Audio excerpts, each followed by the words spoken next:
নমস্কার, যারা রয়েছেন এখন টিভির উল্টো দিকে বসে তাদের নিয়ে আজকের অনুষ্ঠান। এবার সবারই যে আজকে যে রোগ নিয়ে আলোচনা করব বা যে সমস্যা নিয়ে আলোচনা করব সেটা হচ্ছে এরকমটা নয়। কাজেই প্রত্যেক প্রোগ্রামে আমি বলি যে যারা এখন এই মুহূর্তে সিটিভিএনএ এনবিপি ইউনানি অ্যান্ড আয়ুর্বেদা রিসার্চ সেন্টারের প্রোগ্রাম দেখছেন তাদের যে কোনো সমস্যা নিয়ে আপনারা ফোন করতে পারেন। তার কারণ একটা এপিসোড আপনাদের জন্য অত্যন্ত গুরুত্বপূর্ণ, আমাদের জন্য তো বটেই। দেখুন, শীতকাল যখন আসছে, এই শীতে আমরা অনেকগুলো কারণের জন্য শীতকালকে ভালোবাসি। কেউ আমরা ঘুরতে যাব, তার জন্য শীতকাল আমাদের পছন্দ। কারোর বা গরমকে মারাত্মক বিরক্তি লাগে, তার জন্য শীতকাল অনেকে পছন্দ করেন। শীতকালকে কিছু মিষ্টি লোভী মানুষ পছন্দ করেন, কারণ তারা এই সময় খেজুরের পাটালি খান, পান বাজারে এবং খানও দুটোই। কারোর পিঠে পায়েস, পুলি পিঠে এই সমস্ত ভালো লাগে, তার জন্য শীতকালকে অনেকের পছন্দ। কিন্তু একটা বড় অংশের মানুষের শীতকালকে অপছন্দ। কেন জানেন? তার কারণ হচ্ছে ব্যথা, যন্ত্রণা, বেদনার বাড় বৃদ্ধি নাকি শীতকালেই বেশি হয়। এমন একটা সমস্যা যেটাতেও ব্যথা যন্ত্রণা এর সঙ্গে যুক্ত হয়ে আছে। রোগটার নাম হচ্ছে রিউম্যাটয়েড আর্থারাইটিস, অর্থাৎ it's a kind of arthritis. Arthritis পরিবারের একজন সদস্য। এরকমটা নয় যে আজকে তারিখে দাঁড়িয়ে রিউম্যাটয়েড আর্থারাইটিস নিয়ে আলোচনা হচ্ছে, প্রথম আপনারা শুনছেন। No, never. বহুবার বিভিন্ন জায়গায় শুনেছেন, বহুবার এনবিপির মঞ্চ থেকে শুনেছেন রিউম্যাটয়েড আর্থারাইটিস। আজকে আরও আরেকবার কেন বলছি, কারণ শীত সামনে এক। দ্বিতীয়ত হচ্ছে বর্তমানে এই আর্থারাইটিসের মানে আপনারা একটু স্টাডি করলে দেখতে পাবেন বিভিন্ন, সেটা অ্যাঙ্কাইলোজিং স্পন্ডিলাইটিস হোক, সেটা রিউম্যাটয়েড আর্থারাইটিস হোক, সেটা অস্টিও আর্থারাইটিস হোক, সব কিছুরই প্রকোপ এবং প্রবণতা আজ থেকে 10-15 বছর আগে যা ছিল তার থেকে অনেক গুণ বাড়ছে। আর একটা প্রবণতা বাড়ছে, সেটা কি দোকানে গিয়ে চট করে ওষুধ কিনে খেয়ে সেটাকে কমানো। অনেকেই জানেন না যেটা কিনছেন সেটা পেইন কিলার। পেইন কিলারের কি ভয়াবহ ক্ষতি হয় পেইন কিলার খেলে কন্টিনিউয়াসলি, সেটাও আজকে বলবো। আজকে আমাদের সঙ্গে ডক্টর এস ঘোষাল রয়েছেন। আমি স্বাগত জানাবো এনবিপি ইউনানি অ্যান্ড আয়ুর্বেদা রিসার্চ সেন্টারের এই বিশেষ অনুষ্ঠানে। এখন সমস্যা হচ্ছে একটাই, যে ডক্টর ঘোষালকে উত্তরবঙ্গের ওই দিকটার মানুষ আর আসামের মানুষ তারা নিজেদের ঘরের মানুষ বলে মনে করেছে। এখন দক্ষিণবঙ্গের মানুষ ভাবেন যে আপনি কি উত্তরের লোক নাকি সেখানেই থেকে যান। কাল আমাকে একজন ফোন করে বলছেন যে ডক্টর ঘোষাল নেপালে যান কিনা, ওনাকে একটু সতর্ক করে দিতে, নেপালে আগুন জ্বলছে। রিয়েলি আর কি। তো এই জায়গা থেকে দাঁড়িয়ে এই সমস্যাটা কতটা ভোগাচ্ছে মানুষকে? প্রত্যেকটা জায়গাতেই যেটা বললেন যে ব্যথা যন্ত্রণার যে সমস্যাটা, আমাদের যে প্রত্যেকটা জায়গায় আমাদের চেম্বার রয়েছে সেখানে কিন্তু অধিকাংশ পেশেন্ট আমরা পাচ্ছি এই ব্যথা যন্ত্রণার রিলেটেড। সেটা যেরকম আপনি বললেন কি হাঁটু ব্যথা হতে পারে, বা কোমরে ব্যথা হতে পারে, কাঁধে ব্যথা হতে পারে যে হাত তুলতে পারছে না, ফ্রোজেন শোল্ডারের মতো, ঘাড়ে ব্যথা, সার্ভাইকাল স্পন্ডিলাইটিস, অ্যাঙ্কেল জয়েন্টে পেন হচ্ছে, ইউরিক অ্যাসিড, গাউটি আর্থারাইটিস যেটাকে বলা হচ্ছে। এই ধরনের বিভিন্ন ধরনের ব্যথা যন্ত্রণা নিয়ে পেশেন্টরা প্রত্যেকটা চেম্বারে, আমাদের প্রত্যেক দিন যে সমস্ত চেম্বার রয়েছে, আজকেও যেরকম আমতলায় এবং ল্যান্সডাউনে চেম্বার ছিল এবং মধ্যমগ্রামে চেম্বার ছিল, সেখানেও খবর নিই আমরা। প্রত্যেক দিন তো খবর নিই কি পেশেন্টরা কীরকম আছে বা নতুন পেশেন্ট কী ধরনের পেশেন্ট নতুন আসছে। সেখানে আজকেও আমরা দেখলাম কি যে পার্সেন্টেজ অফ পেশেন্ট আমরা ব্যথা বা সুগার বা স্কিনের পাচ্ছি, সেটা কিন্তু অনেক দিনের পর দিন বেড়ে যাচ্ছে। আজকে আমি যে আলোচনাটা করব সেটা হচ্ছে রিউম্যাটয়েড আর্থারাইটিস। সেটা একটু আলাদা ধরনের ব্যথা যন্ত্রণা। কীরকম? আমাদের মেনলি যে যন্ত্রণার কথাগুলো বললাম সেগুলো বিগ জয়েন্ট রিলেটেড, যেরকম আমাদের হাঁটু ব্যথা বা কোমর ব্যথা বা ঘাড়ে ব্যথা। রিউম্যাটয়েড আর্থারাইটিস কিন্তু এমন একটি ব্যথা যেগুলো কিনা প্রথমে আপনার স্মল জয়েন্টগুলোকে এফেক্টেড করবে। স্মল জয়েন্ট মানে কি? হাতের আঙুলের জয়েন্ট, পায়ের আঙুলের জয়েন্ট, কবজি বা আপনার গোড়ালির জয়েন্ট, এই জয়েন্টগুলো প্রথম এফেক্টেড হবে। রিউম্যাটয়েড আর্থারাইটিসের কয়েকটা লক্ষণ আমি বলে দিই। যারা হয়তো এখনই ডায়াগনোসিস হয়ে গেছেন বা দীর্ঘদিন ধরে এই রোগে ভুগছেন তারা জানেন এই রোগ হলে কি হয়, কিন্তু তবুও যাদের নতুন এই প্রকোপটা আসছে বা এই লক্ষণগুলো দেখা যাচ্ছে, আজকে হয়তো টিভি প্রোগ্রামের সামনে আপনারা কেউ নতুন রয়েছেন, অবশ্যই থাকেন প্রত্যেক দিনই, কিন্তু যারা আমাদের এই প্রোগ্রামটা ফলো করেন তারা হয়তো জেনে গেছেন কি রিউম্যাটয়েড আর্থারাইটিসের লক্ষণগুলো কী কী।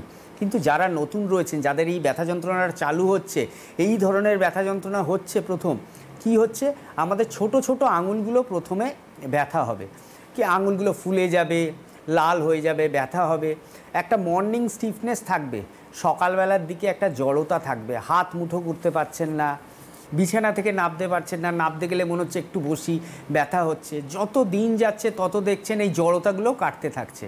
তো এই যে লক্ষণটা মর্নিং স্টিফনেস, এটা কিন্তু একমাত্র রিউমাটয়েড আর্থ্রাইটিসেই পাওয়া যায়, যেটা আয়ুর্বেদে আমরা আমবাত বলছি। আর কি পাওয়া যাবে রিউমাটয়েড আর্থ্রাইটিসে?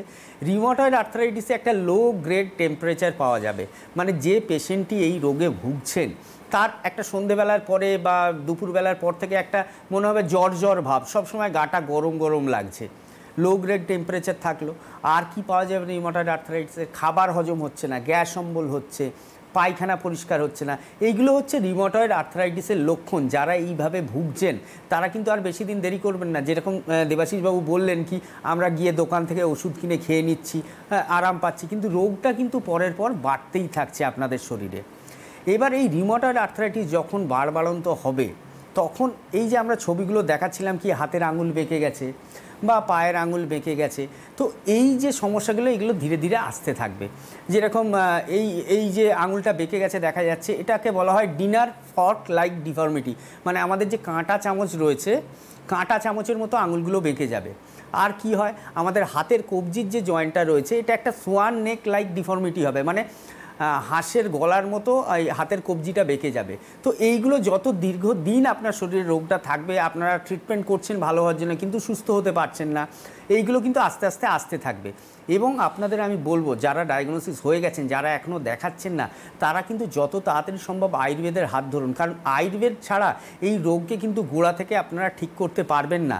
আজকে এনবিপিতে এতদিন ধরে আমরা চিকিৎসা করে আসছি, বহু পেশেন্ট রিউমাটয়েড আর্থ্রাইটিস নিয়ে এসে আমাদের প্রথমে কোয়ারি করেছেন কি ডাক্তারবাবু আমরা সুস্থ হব তো? আমরা বলেছি অবশ্যই সুস্থ হবেন, কেন হবেন না সুস্থ? তো তারা কিন্তু আজকে সুস্থ লাইফস্টাইল লিড করছে এবং ব্যথা যন্ত্রণা থেকে মুক্ত, উইদাউট কোনো মেডিসিন। একটা টাইমের মধ্যে আমরা মেডিসিনটা দিই, কারোর ক্ষেত্রে 6 মাস, 1 বছর বা 1.5 বছর, তার রোগের ওপর নির্ভর করে সেটা, কিন্তু সেই টাইম পিরিয়ডের পরে আমরা মেডিসিনগুলো স্টপ করে দিয়ে তার আমরা হার্বাল রেমেডিস বাড়িতে বলে দিই বা খাওয়া দাওয়ার নিয়ম বলে দিই, যেটা মেনে তারা আজকে ভালো আছেন বা ভালো থাকছেন। একদমই। কিন্তু সবাই যে ভালো আছেন তা তো নয়, অনেকেরই এই সমস্যা আছে যারা এখনও এনবিপি পর্যন্ত পৌঁছতেই পারেননি। তারা আজকে ফোন করবেন, তাদের যদি ইনিশিয়াল কোনো গাইডলাইন দেওয়ার দরকার হয় আজকে আমরা এখান থেকে দিয়ে দেব। কেউ একজন ফোনে আছেন, তার সমস্যা নিয়ে শুনবো। কে আছেন ফোনে? হ্যালো। হ্যালো, হ্যাঁ নমস্কার, বলুন কে বলছেন? বিকাশ মিত্র। বিকাশ, কোথা থেকে বলছেন আপনি? লেকটাউন। লেকটাউন থেকে। বলুন কি হয়েছে আপনার? আমার বয়স 62। আচ্ছা আমার ফ্যাটি লিভার ধরা পড়েছে, গ্রেড 2। আচ্ছা, এখন আপনি কি করবেন? আর থাইরয়েড কোলেস্টেরল ধরা পড়েছে, ঠিক আছে? আচ্ছা আচ্ছা, এগুলো কি প্রথম ধরা পড়লো না আগেও ছিল থাইরয়েড কোলেস্টেরল? না, আগে ছিল না, মাঝখানে ধরা পড়েছে। আচ্ছা, খাওয়া দাওয়া কি অনিয়মিত হতো বা উল্টোপাল্টা তেল ঝাল মশলা? না না না, খাওয়া দাওয়া উল্টো হতো না। ফার্স্ট লাইফের কথা বলছি, মানে আগের কথা বলছি, এখনের কথা না না, আগে খাওয়া দাওয়া তো নিয়মিত হতো, হ্যাঁ প্রপার। এই রিসেন্ট আমার 7-8 বছর ধরে কাজকর্ম, একটা ব্যবসা ছিল, ব্যবসাটা বন্ধ হয়ে যায়, যার জন্য বাড়িতে বসে বসে এরকম হয়ে যাচ্ছে। আচ্ছা, ওজন বাড়ছে না ওজনটা ঠিকঠাকই আছে? ওজন 99 কেজি, ওজন বেশি। আচ্ছা ঠিক আছে, আপনি টিভিতে হ্যাঁ বলুন। হ্যালো। হ্যাঁ বলুন। আর পেট সবসময় না ফুলে থাকছে, খিদে হচ্ছে না, একদম হজম হচ্ছে না। হ্যাঁ, এটা তো ফ্যাটি লিভারের জন্য। এলএফটি করিয়েছিলেন, লিভার ফাংশন টেস্ট? হ্যাঁ, লিভার ফাংশন টেস্ট করেছি, আল্ট্রাসোনোগ্রাফি করেছি। হ্যাঁ, লিভার ফাংশন টেস্টের মধ্যে এসজিপিটি, এসজিওটি, অ্যালকালাইন ফসফেট এগুলো কি বাড়া আছে না নর্মাল রয়েছে? একটু বলা আছে। বাড়া আছে। ঠিক আছে, আপনি টিভিতে শুনতে থাকুন, আমি বলছি কি করলে ভালো হয়। তো দেখুন, দীর্ঘদিন ধরে বসে আছেন, আমি জিজ্ঞেস করলাম ওজনের কথা। ওজন যখন মানুষের বাড়বে, প্রত্যেকটা মানুষের ক্ষেত্রে, যে কাজ করছে তারও ক্ষেত্রে ওজন বাড়তে পারে। আবার ওনার থাইরয়েড ধরা পড়েছে নতুন, থাইরয়েডের জন্য ওজন বাড়তে পারে, আবার ওজন কমতেও পারে। থাইরয়েডে হাইপোথাইরয়েডিজমে দুটো জিনিসই হয়, ওজন বাড়তেও পারে আবার ওজন কমতেও পারে। তো আপনার ক্ষেত্রে প্রথমে বলবো একটু বাড়িতে ফ্রি হ্যান্ড এক্সারসাইজ চালু করুন।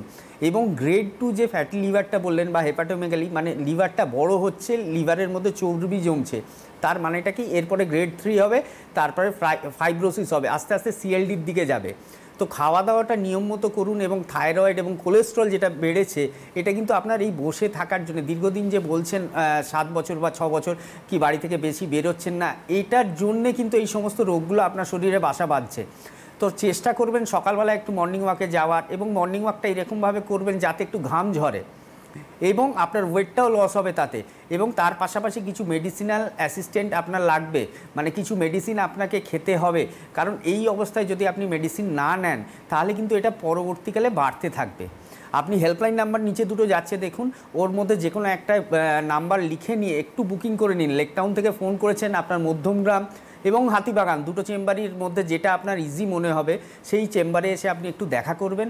আমরা যেভাবে বলে দেবো, যে মেডিসিনগুলো দেবো ওগুলো খাবেন, অবশ্যই দেখবেন কিছুদিনের মধ্যে এই সমস্যা থেকেও বেরিয়ে আসবেন, এবং আপনার ওয়েটটা যেটা গেইন হচ্ছে ওটাও কিন্তু ধীরে ধীরে কমতে থাকবে। বাহ, অত্যন্ত আশার খবর। মেনটেন করুন, কেমন আছেন সেটাও আমাদেরকে জানাবেন। পরের ফোনে কে আছেন? হ্যালো, আচ্ছা আমরা ফোন নেব, কিন্তু তার আগে আরেকবার জানবো, এই যে আপনি বলছিলেন স্মল জয়েন্টগুলোতে রিউমাটয়েড আর্থারাইটিসের ফলে ব্যথা হয় বা যন্ত্রণা হয়, এর কারণ আপনি সিমটম বলেছেন, কিন্তু রিজনটা কি যে কারণের জন্য এগুলো হতে পারে? একদম এর রিজনটা রয়েছে, যেটা আমাদের আয়ুর্বেদ যেটা বলছে, আমরা যে খাবারটা খাচ্ছি এটা বারবারই আলোচনার মধ্যে আসে, খাবারটা ইমপ্রপার ডাইজেশন হচ্ছে, মানে প্রপারলি এটা ডাইজেস্ট হচ্ছে না, যার ফলে ইনডাইজেস্টেড যে ফুড মেটেরিয়াল, মানে যেগুলো খাদ্যগুলো পাচিত হচ্ছে না, সেই খাদ্যগুলো আমাদের স্মল জয়েন্টে যাচ্ছে, এবং স্মল জয়েন্টে গিয়ে সেখানে বায়ু দ্বারা আবৃত হচ্ছে। এটা অ্যাকর্ডিং টু আয়ুর্বেদ এটা প্যাথোলজি। তো বায়ু দ্বারা আবৃত হয়ে এই আমবাত রোগটা তৈরি হচ্ছে। তো আমবাত যখন রোগটা তৈরি হচ্ছে, এবং তার মধ্যে এই যে আমটা রয়েছে এবং এই যে বায়ুটা রয়েছে, এই দুটোকে ভাঙতে হবে, এই দুটো সম্পর্ক। আমি ব্যথার ওষুধ খেলাম, ব্যথাটা কম থাকলো, কিন্তু আম আর বায়ুটার তো কোনো ট্রিটমেন্ট হচ্ছে না। আমার হাতটা ফুলে গেছে, যে আঙুলগুলো ফুলে গেছে তার আমি ট্রিটমেন্ট করলাম, আঙুল ফোলাটা কমে গেল। আমার জ্বর লাগছে, জ্বরের ওষুধ খেলাম, জ্বরটা কমে গেল, কিন্তু আলটিমেট কিন্তু আমার আমটার ট্রিটমেন্ট হচ্ছে না, বা বায়ু যেটা বৃদ্ধি পেয়ে রয়েছে তার কোনো ট্রিটমেন্ট হচ্ছে না। সেটা একমাত্র কিন্তু আয়ুর্বেদই পারে এই ট্রিটমেন্টটা করতে।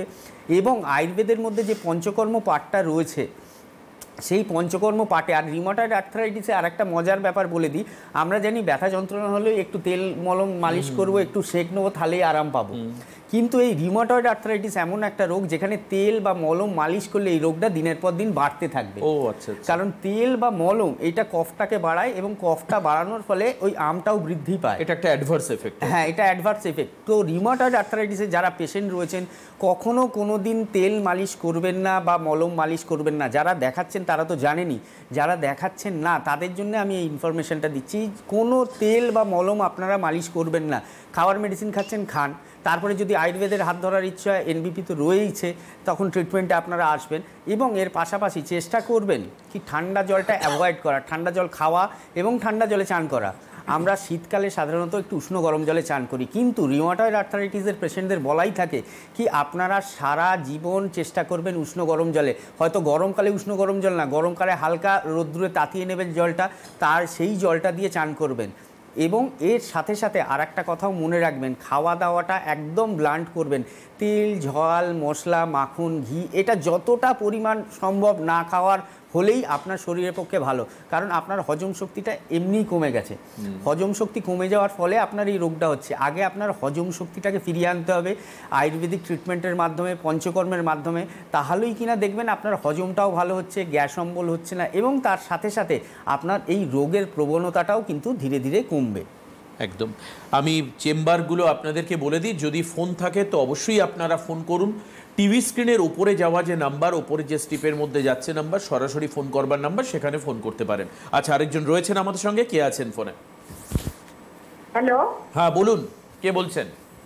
হ্যাঁ, আমি উলুবেড়িয়া থেকে শিবানী দেবে বলছি। আচ্ছা বলুন শিবানী দেবী, আপনার কি হয়েছে? বলছি আমার হচ্ছে ঘাড়ে প্রচন্ড ব্যথা, এবং রাত্রিরে ঘুম হচ্ছে না একদম, প্লাস পায়ের তলাগুলো না প্রচন্ড ফেটেছে। পায়ের তলায় কি হচ্ছে? ব্যথা হচ্ছে? ফেটে, মানে ফাটা ফাটা ফেটেছে পায়ের তলাগুলো। আচ্ছা, বয়স কত বললেন এখন? ফেলতে পারছি না একদম। আর বয়স ওই 42। 42। আচ্ছা, ঘাড়ের ব্যথাটা কতদিন ধরে হচ্ছে? হ্যাঁ, ওটা ওই বছর 2 হচ্ছে। বছর 2 হচ্ছে। আর পা ফাটার সমস্যাটা কি আগে থেকে না রিসেন্ট হচ্ছে? না না, পা ফাটা রিসেন্টলি। আর রাত্রিরে ঘুম একদম হচ্ছে না। মাথা ঘোরে? না না না, মাথাটা ঘুরে নেই, কিন্তু এক্সরে করেছিল পটালাইজিস বলে। আচ্ছা, আয়ুর্বেদিক ট্রিটমেন্ট এর আগে কখনো করিয়েছেন? না না না না। ঠিক আছে, আপনি টিভিতে শুনতে থাকুন, আমি বলছি কি করলে ভালো হয়। তো দুটো সমস্যা ওনার রয়েছে, একটা হচ্ছে সার্ভাইকাল স্পন্ডলাইটিস, যেটাকে আমরা আয়ুর্বেদে বলি গ্রীবাবাত। যেহেতু আমাদের গ্রীবা মানে হচ্ছে ঘাড়, গ্রীবাতে যে বায়ু দ্বারা রোগটা সৃষ্টি হয় সেটাকে গ্রীবাবাত বলে। তো এই যে সার্ভাইকাল স্পন্ডলাইটিস মানে কি, সার্ভাইকাল রিজনে 7টা হাড় রয়েছে, তার মধ্যে ক্ষয় হয়েছে, মানে দুটো হাড় ঘষা লেগেছে বা ভার্টিব্রাল ডিস্ক যেটা রয়েছে ছোট হয়ে গেছে, যার ফলে হাড়গুলো পরস্পর এসে ঘষা লেগে সেটা ডিজেনারেশন হয়েছে, মানে ক্ষয় হয়েছে, তার ফলেই এই সার্ভাইকাল স্পন্ডলাইটিসটা আপনার তৈরি হয়েছে। তো এই সার্ভাইকাল স্পন্ডলাইটিস তৈরি হয়েছে যখন আপনার যখন ব্যথা হবে, আপনি ব্যথার ওষুধ খাবেন, তাহলে দেখবেন ব্যথা ঠিক আছে, কিন্তু 2 দিন পরে আপনি ব্যথার ওষুধটা ছেড়ে দেবেন, দেখবেন আবার এই ব্যথা যন্ত্রণার সমস্যাটা ফিরছে। এবং ধীরে ধীরে আরও যত বয়স বাড়বে, আজকে 42-43 বছর বয়স, আরও 10 বছর পরের কথা ভাবুন, তখন দেখবেন, আজকে আমি যে কথাটা জিজ্ঞেস করলাম কি মাথা ঘুরছে, তখন দেখবেন মাথাটাও ঘুরছে এবং তার সাথে সাথে ঘাড় থেকে দুটো হাতের দিকে ব্যথাটা আপনার রেডিয়েট করছে। কারণ কি, তখন আরও ভার্টিব্রাল ডিস্কটা ছোট হয়ে যাবে বা সরু হয়ে যাবে বা বাইরের দিকে ঠেলে বেরিয়ে আসবে। তখন আপনার যে স্পাইনাল নার্ভটা রয়েছে ভার্টিব্রাল কলমের পাশ দিয়ে, সেটাকে কম্প্রেস করবে এবং সেই ব্যথাটা আরও অসহ্য হবে। এবং তার সাথে সাথে যেটা বললেন পা ফাটছে, এটা আয়ুর্বেদে বলা হয় পাদোদারি, মানে পা ফাটাটাকে আয়ুর্বেদ চিকিৎসা শাস্ত্রে নাম দেওয়া হয়েছে পাদোদারি, যেটাকে ক্র্যাক হিল আমরা বলি। তো এর খুব ভালো ট্রিটমেন্ট রয়েছে। আপনি যতটা চেষ্টা করবেন পায়ে ধুলো না লাগানোর, পাটা গার্ড রাখার, পাটা গরম জলে পরিষ্কার করার, যতদিন না আমাদের কাছে আসছেন। আর যখন আমাদের কাছে আসবেন আমরা মেডিসিন দেবো, তাতে দেখবেন আপনার পায়ের ফাটাও ঠিক থাকবে এবং তার সাথে সাথে আপনার ঘাড়ে যে ব্যথাটা বলছেন সেটাও আরাম পাবেন। উলবেড়ে থেকে ফোন করেছিলেন, বাল্টিকিরি নইলে মেছেদা চেম্বার, দুটো আপনার নিয়ারেস্ট হবে, যেটাই আপনার সুবিধা হবে সেখানে এসে একবার সময় করে দেখিয়ে যাবেন। একদম। এবার আসুন আপনাদেরকে এক এক করে চেম্বার বলে দিই। যারা ফোন করতে চাইছেন ফোন করুন, যখনই আপনারা ফোন করবেন আমরা ফোন নিয়ে নেব স্টুডিওতে। 12 তারিখে চেম্বার হচ্ছে আরামবাগে চেম্বার রয়েছে, doctor A Haldar Arambagh chamber attend করবেন। 13 তারিখে শিলিগুড়ির চেম্বার, শিলিগুড়িতে ডক্টর বি শর্মা থাকবেন। 13 তারিখে আবার খড়গপুরেও চেম্বার রয়েছে, খড়গপুরে এস ভাদুরী থাকবেন, ডক্টর এ হালদার থাকবেন বাঁকুড়ার চেম্বারে অন দ্য সেম ডেট 13 তারিখে। 14 তারিখে চেম্বার হচ্ছে শিলচরে, শিলচরের চেম্বারে এন ভট্টাচারিয়া থাকবেন। আগরতলার চেম্বারে ডক্টর বি শর্মা থাকবেন 14 তারিখে। 14 তারিখে চেম্বার হচ্ছে গুয়াহাটিতে এস ঘোষাল থাকবেন। আর পুরুলিয়ার চেম্বার হচ্ছে 14 তারিখে, পুরুলিয়ার চেম্বারে থাকবেন ডক্টর এ হালদার।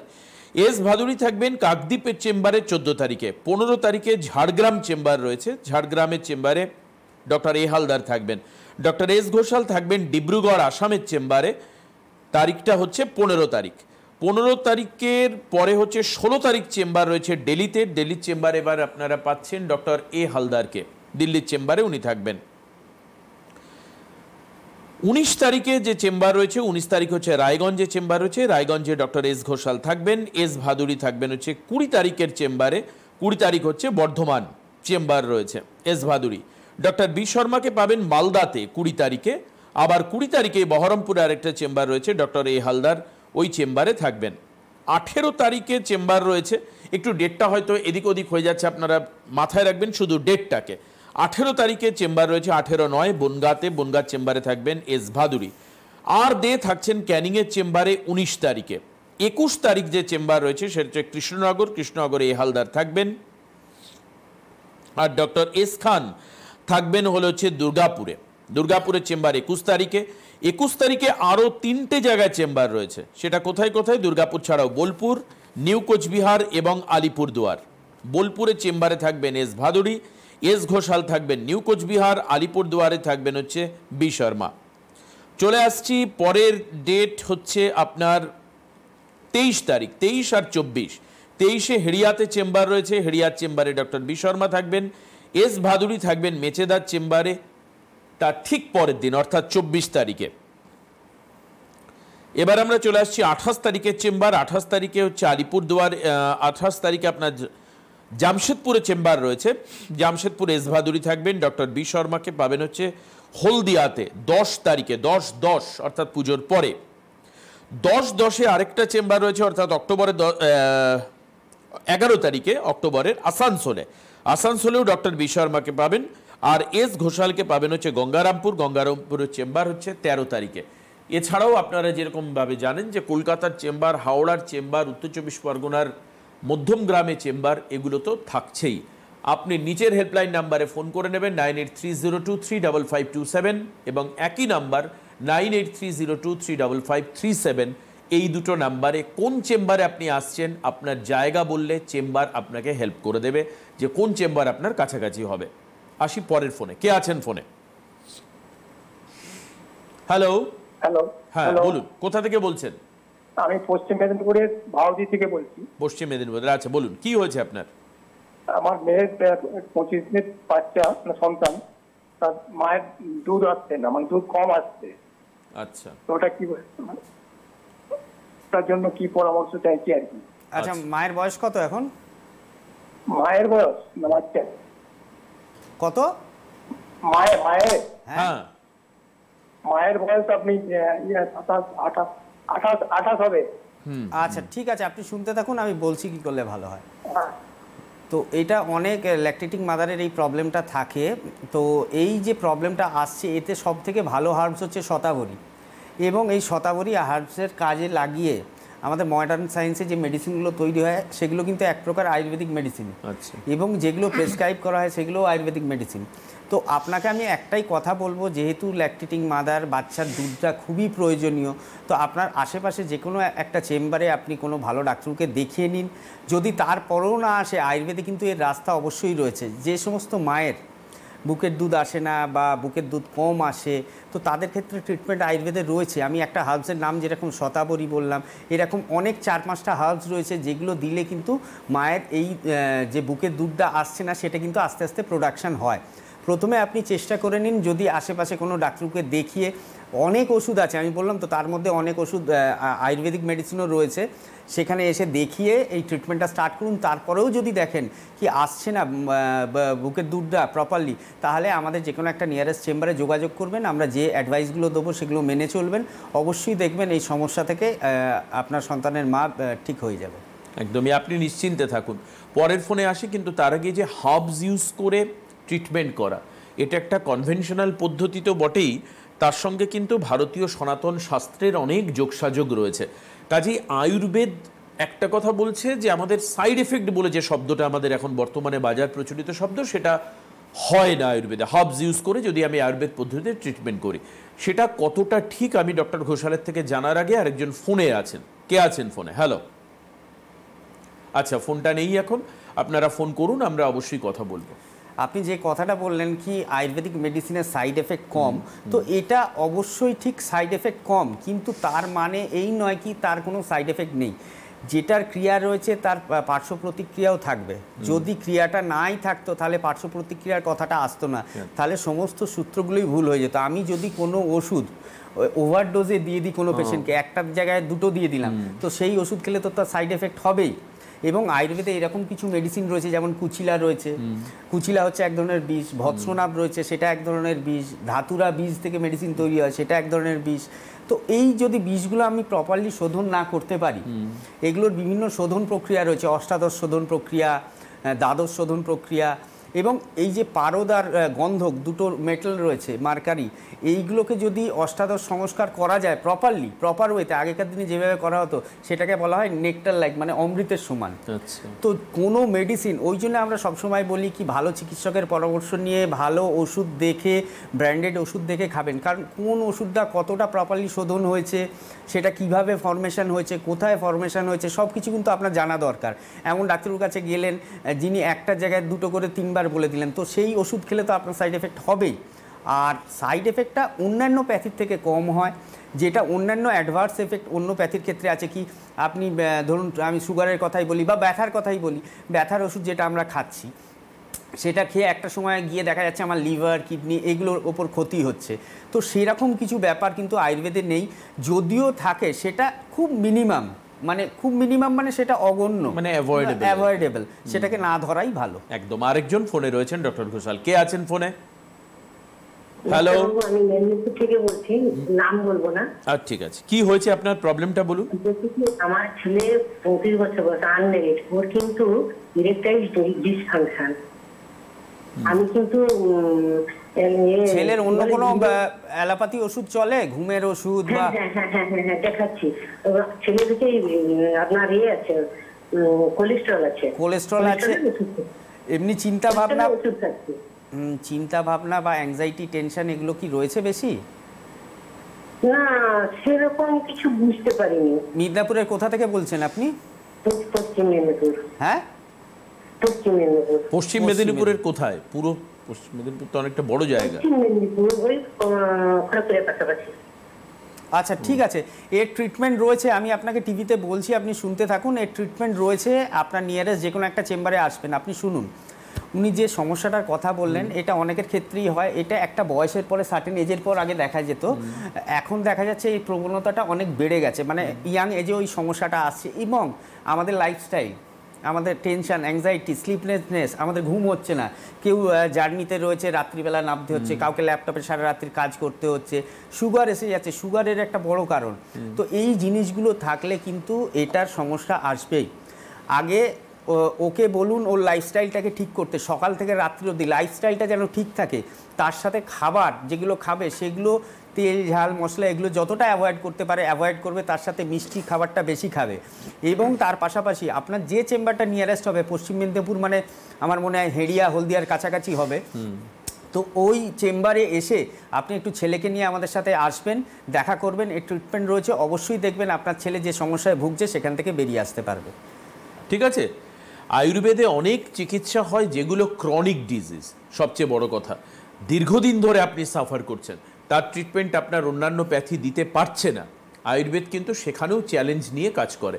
এবার আসে হচ্ছে হার্বসের ব্যবহার সম্পর্কে জিজ্ঞেস করছিলাম। হার্বসের যে ব্যবহারটা আমরা করি, যেরকম একটা ফোন এসেছিল কি আমাকে বলল কি বাচ্চার এখনো ঠিকঠাকভাবে মায়ের বুকের দুধ আসছে না, তো এখানে কিছু হার্বস রয়েছে যেগুলো খুব উপকারী।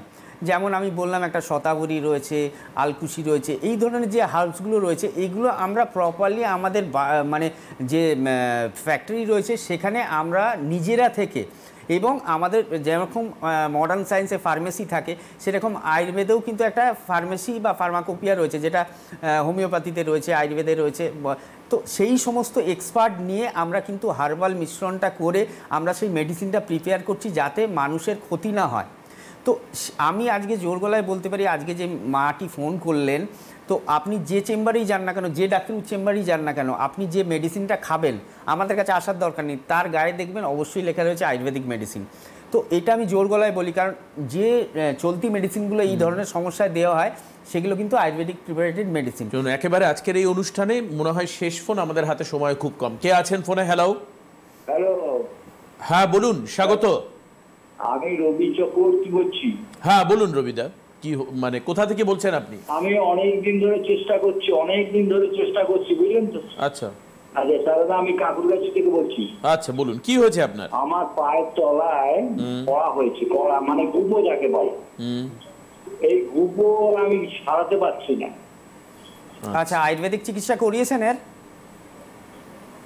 আয়ুর্বেদিক ট্রিটমেন্ট করিয়েছেন?